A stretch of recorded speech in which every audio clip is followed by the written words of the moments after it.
There's nothing more soul destroying than hearing the words, "I can't afford it." In today's video, I'm going to walk you through a system for overcoming any objection you could ever possibly face without ever having to resort to high pressure tactics or pissing people off by being confrontational, because that's the thing that used to give me huge amounts of anxiety. The thought of somebody confronting me with an objection to why they can't buy from me and me feeling the need to overcome that objection.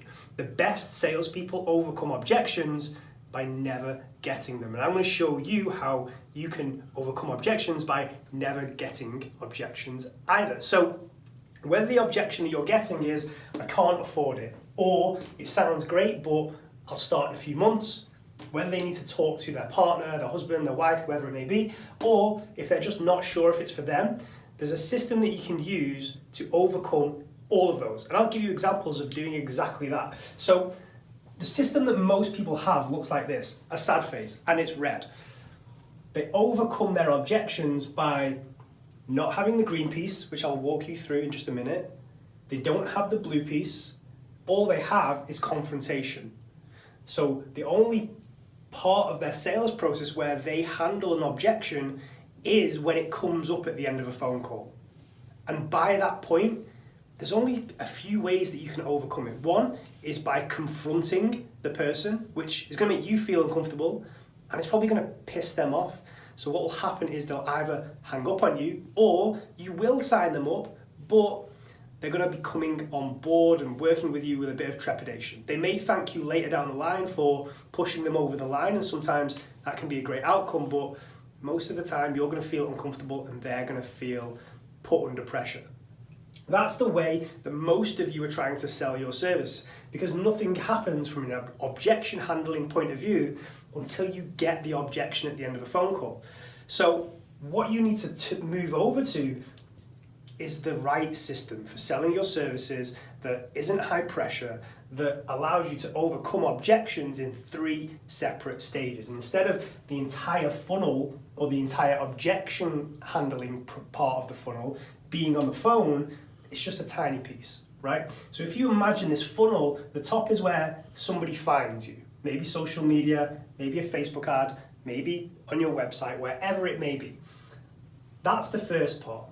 That should be the first part of your objection handling process. And we do that by using your messaging and communication strategy.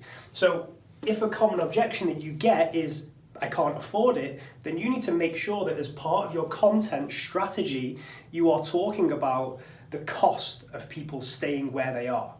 And you should talk about the value in getting to where they want to get to.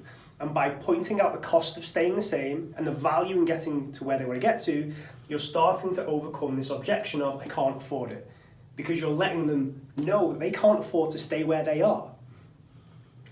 If the objection that you commonly get is "not yet," then you need to make them aware of why right now is the best time to start as part of your messaging and communication strategy. So we're preempting the most common objections at the first stage, which is your content and your marketing output.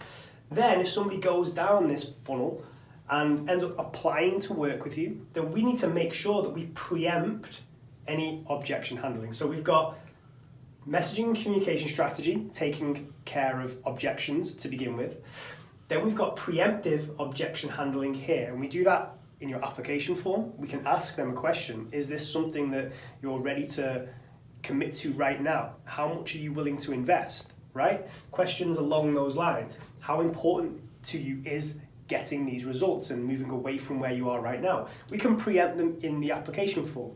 We can also preempt them at the beginning of a phone call. So if a common objection that you get is talk to spouse, we could put that in the application form and say, is there anybody else that needs to be on the call in order to help you make the decision of whether you need my help? Or we could say at the beginning of the phone call, we can go through the application form and say, on your application form, you said this is something that you want to take care of right now. You said that you're ready to invest, and you said that nobody else needs to be on the phone call. So we preempt it at the beginning of the call as well by referring back to what they've said in the application form. And if you do those 2 stages well, then you will hardly ever be faced with objections on the phone, because you've overcome them in your content. You've preempted them in your application form. You've referred back to that objection handling at the beginning of the call. So people are going to feel like idiots if they then come up with the objection that they've already said isn't an objection at one of these two stages. Now, don't get me wrong, sometimes there's going to be some people who still provide you with objections.